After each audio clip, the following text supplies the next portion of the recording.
Hello guys, welcome back to another video tutorial. For today's video is how to use ChatGPT for text summarization.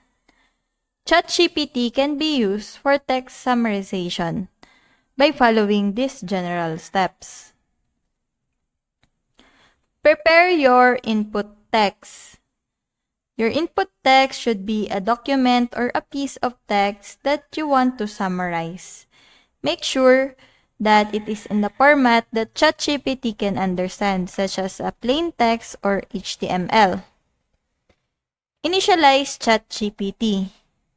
You can use the OpenAI to access ChatGPT. Initialize the API and authenticate yourself to start using it. Import your text to ChatGPT. You can input your text to ChatGPT using the API's completions and endpoint. Provide the API with your text along with a prompt summarize.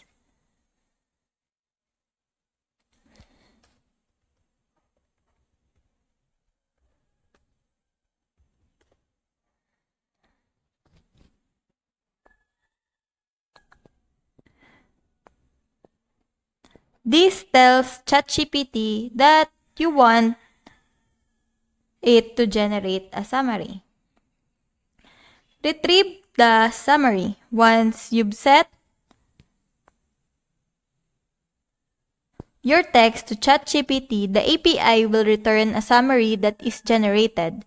You can retrieve this summary and use it however you'd like. Refine your summary. If necessary, you can refine the summary generated by ChatGPT by removing unnecessary sentences or tweaking the wording to better suit your need. Evaluate your summary. Once you have the summary, evaluate it to make sure it accurately captured the most important points of the original text. So it's worth noting that ChatGPT is just one tool for text summarization, and there are many other approaches and techniques that you can use depending on your specific needs and context.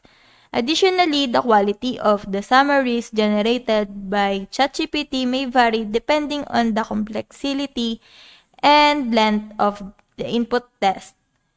So it's always a good idea to carefully review and refine the output. So that's it. I hope that you learned something and this video helps. And if you have any questions or comments, kindly put it in the comment section below and make sure to subscribe and like to our channel. Thanks!